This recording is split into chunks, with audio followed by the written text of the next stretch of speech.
एक स्टडी के अनुसार एडिपोज टिश्यू यानी कि जो शरीर की चर्बी होती है उससे प्राप्त स्टेम सेल्स ह्यूमंस में ऑस्टियोपोरोसिस से संबंधित फ्रैक्चर को ठीक करने में मदद कर सकती हैं।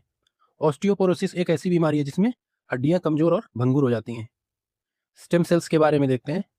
स्टेम सेल्स अनस्पेशलाइज्ड सेल्स होती हैं जो लंबे समय तक सेल्फ रिन्यूएशन कर सकती हैं और विशेष कार्य करने वाली जो मेच्योर सेल्स होती हैं उसमें परिवर्तित हो सकती हैं, यानी कि डिफ्रेंशिएट हो सकती हैं। स्टेम सेल्स कहाँ पाई जाती हैं? स्टेम सेल्स जो अर्ली एम्ब्रियो होता है यानी कि प्रारंभिक भ्रूण होता है जो उसके इनर सेल मास में, फीटल टिश्यूज में, अम्बिलिकल कॉर्ड और प्लेसेंटा में, इसके साथ साथ जो मेच्योर ऑर्गन्स होते हैं उनमें पाई जाती हैं। Types of stem cells. पहला है प्लूरीपोटेंट स्टेम सेल्स। इनमें से दो तरीके की सेल्स हैं, embryonic stem cells and induced pluripotent stem cell. Induced pluripotent stem cells, इनकी विशेषताएं क्या हैं? ये जो एडल्ट ह्यूमंस होते हैं उसके शरीर की सभी प्रकार की कोशिकाओं में बदलने की क्षमता रखती हैं।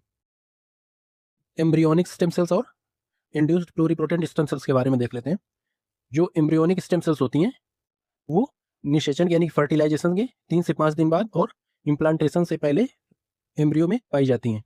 इनका इनर सेल मास जो बॉडी के स्पेसिफिक टिश्यूज होते हैं उनको बनाने की कैपेसिटी रखता है। इंड्यूस्ड प्लूरीपोटेंट स्टेम सेल्स, इन्हें सोमेटिक सेल्स या बॉडी सेल्स भी कहा जाता है, जैसे स्किन सेल्स।